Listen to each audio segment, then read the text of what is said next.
ٹھیک ہے، لیکن یہ والی جو بات ہے امپورٹنٹ آپ نے جو بتائی ہے کہ یہ ان پوائنٹس کو ضرور ذہن میں رکھنا ہاں چاہیے، بالکل لازمی ہے نا. اس کے بغیر ورنہ کیا مسائل ہوتے ہیں اگر نہیں رکھا اس وقت فرسٹ گو میں مس ہو گیا، آپ نے اس کو چیک نہیں کیا پراپر، پھر جب کیا ہوگا؟ آپ نے پیمنٹ بھی ہو گئی، سب چیزیں ہو گئی.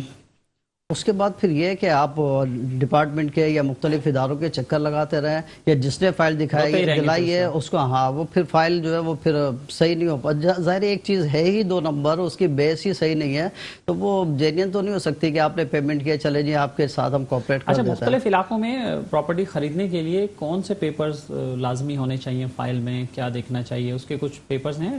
دیکھیں اصل میں آدمی کو جو واسطہ پڑتا ہے نا، زیادہ تر جو ہے یا تو کوئی اتھارٹی ہوتی ہے جیسے ایم ڈی اے ہے، ایل ڈی اے ہے، کے ڈی اے ہے، ٹھیک ہے، یا پھر کوآپریٹو سوسائٹی ہوتی ہے، ٹھیک ہے، یا پھر بلڈر ہوتا ہے.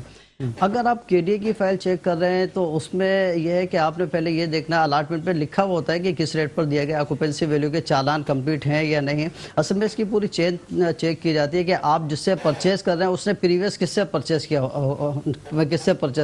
پھر اس نے کس سے، وہ آپ نے جو ہے پریویسلی پھر الاٹمنٹ تک جانا ہے. پھر آپ نے جو ہے اگر کوآپریٹو سوسائٹی کی فائل لی ہے تو سوسائٹی سے آپ ویریفائی کریں، اور کنسرن سوسائٹی سے جا کے آپ نے ویریفائی کرانا ہے. بلڈر پروجیکٹ میں اگر آپ کوئی بکنگ کرانا چاہتے ہیں تو اس میں بھی آپ کو 3 باتوں کا خیال رکھنا ہے. ایک تو آپ یہ دیکھ لیں کہ بلڈر کے جو پروجیکٹ اناؤنس کیا ہے اس کی این او سی ہے یا نہیں. اچھا، این او سی میں جو ہے 15% جو پلاٹس ہوتے ہیں وہ مورگیج ہوتے ہیں ایس بی سی اے کے پاس، یعنی یہ 15% پلاٹ آپ بیچ ہی نہیں سکتے. تو آپ دیکھیں تو صحیح این او سی میں کہ جو پلاٹ آپ خرید رہے ہیں وہ مورگیج تو نہیں ہے ایس بی سی اے کے پاس، اس کی تو این او سی ہوتی ہی نہیں ہے. تو این او سی فور سیل چیک کریں. این او سی فور سیل میں ٹرمز اینڈ کنڈیشنز بھی مینشن ہوتی ہیں. اس کے علاوہ جو ہے آپ لے آؤٹ پلان جو اپروو لے آؤٹ پلان ہے، اپروول پلان لازمی چیک کر لیں. اپروول پلان ہمیشہ اس وقت اپروو ہوتا ہے چاہے وہ بلڈنگ پلان ہو چاہے وہ لے آؤٹ پلان ہو. اس وقت اپروو ہوتا ہے جب آپ کی اونرشپ کنفرم ہو جاتی ہے، آپ کے پاس پیپر موجود ہوتے ہیں، آپ اس زمین کے مالک ہوتے ہیں، ادروائز نہیں. تو این او سی ضرور دیکھیں، لے آؤٹ پلان جو اپروو ہے وہ ضرور دیکھیں. اور تیسرا اس سے ایگریمنٹ اس ڈرافٹ پہ کریں جو ایس بی سی اے نے جو ہے وہ اپنی ویب سائٹ پر بھی دیا ہوا ہے. اس میں جو ہے بلڈر کو بھی پابند کیا گیا ہے اور جو بکنگ کرا رہا ہے جو الاٹی ہے اس کو بھی پابند کیا گیا ہے. تو اگر وہ ایگریمنٹ ہوگا تو بلڈر کبھی بھی جو ہے پھر وہ فراڈ کر نہیں سکتا. لیکن ہم دیکھتے ہیں کہ بلڈر جو اپنا پرنٹڈ ایک فارم بناتا ہے اس میں جو ہے وہ ایسا ہے کہ جیسے بکنگ کرانے والے کے گلے میں اس نے رسی ڈال دی ہے، اور اگر بکنگ کرا لی تو سمجھنا رسی بلڈر کے ہاتھ میں ہے، وہ 10 سال تک آپ کی رسی کھینچتا رہے گا اور آپ مجبور ہوں گے جتنی ڈیمانڈ کرے گا آپ دیتے رہیں گے. تو اگر آپ بلڈر سے بکنگ کرائیں گے 3 چیزیں دیکھ لیں، ٹھیک ہے. کوآپریٹو سوسائٹی کی ویریفیکیشن کوآپریٹو سوسائٹی سے کرائیں اور کے ڈی کی ویریفیکیشن کے ڈی سے کرانا، تو انشاءاللہ پھر آپ کے ساتھ فراڈ نہیں ہوگا. اچھا، جو این او سیز وغیرہ ہوتی ہیں اس میں ظاہر نمبر آف پلاٹس مینشن ہوتے ہیں اس میں؟ وہ تو پورا ایریا کی این او سی ہوتی ہے. دیکھیں این او سی اسکوائر یارڈ یا اتنے ایکڑ جس حساب سے این او سی میں ٹوٹل تعداد ہوتی ہے پلاٹس کی، ٹھیک ہے، اور وہ نمبر جو مورگیج ہیں وہ پلاٹ کے نمبر کے ساتھ ہوتے ہیں.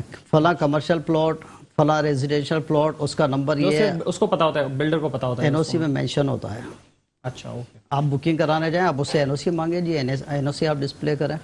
اگر این او سی نہیں ہے، اچھا نیٹ پر سے بھی جو ہے بعضوں کا سرچ ہو جاتی ہے، اچھا تو وہاں سے بھی آپ دیکھ. چلے ٹھیک ہے، بس ہم بات چیت کا سلسلہ شروع جاری رکھتے ہیں. یہاں ایک وقت ہوا ہے بریک کا، ناظرین بریک لیتے ہیں، اس کے بعد پھر دوبارہ حاضر ہوتے ہیں. ویلکم بیک ناظرین. ہم بات کر رہے ہیں ریئل اسٹیٹ سیکٹر کے حوالے سے، اور معیشت میں ایک اہم شعبہ ہے ریئل اسٹیٹ سیکٹر کا، اور اس حوالے سے ہم آپ کو آگاہی دینے کی کوشش کر رہے ہیں کہ اگر آپ کوئی پلاٹ یا جائیداد یا کوئی فلیٹ خریدنا چاہتے ہیں تو اس میں آپ کو کیا احتیاط کرنی چاہیے، فائل کیسے چیک کرنی چاہیے، اس کی لیگیلٹی کیسے چیک کرنی چاہیے. ہمارے ساتھ مہمان اسٹوڈیو میں موجود ہیں فہیم اختر انصاری صاحب، جو کہ ڈین ہیں Panjwani Institute of Business Studies and Technology کے. تو یہ بتائیے فہیم صاحب کہ پروجیکٹ میں سرمایہ کاری ہو یا چاہے زمین کی ہو، اس میں مور اور لیس سیم چیزیں ہوتی ہیں جو دیکھنے کی ہوتی ہیں یا خیال رکھنا ہوتا ہے ان کا؟ دیکھیں تینوں ڈیفرنٹ چیز ہوتی ہیں. پروجیکٹ میں اگر سرمایہ کاری کرنی ہو تو پھر اس میں کیسے؟ جس میں نے بلڈر پروجیکٹ کی بات کی اس میں آپ 3 چیزیں ضرور چیک کریں.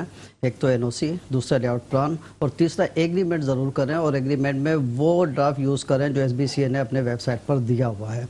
سوسائٹی پہ اگر آپ انویسٹمنٹ کر رہے ہیں تو سوسائٹی کی ویریفیکیشن کوآپریٹو ڈپارٹمنٹ سے ہوگی، ٹھیک ہے. لیکن اس کا ساتھ ساتھ جو لے آؤٹ پلان جو ہے وہ master plan department M P G O سے جو ہے ضرور ویریفائی کر لیں کہ سوسائٹی کے پاس زمین ہے اور لے آؤٹ اپروو ہے یا نہیں ہے. اور اگر جو ہے کے ڈی اے کا ہے تو وہ جو بھی اتھارٹی ہے، K D A, M D, L D A, وہ ان کا باقاعدہ ایک طریقہ کار ہوتا ہے، وہاں جا کے آپ ویریفائی کریں. تو سب کے ڈاکومنٹس تقریباً ڈفرینٹ ہوتے ہیں لیکن کچھ کامن ہوتے ہیں، جیسے الاٹمنٹ آرڈر،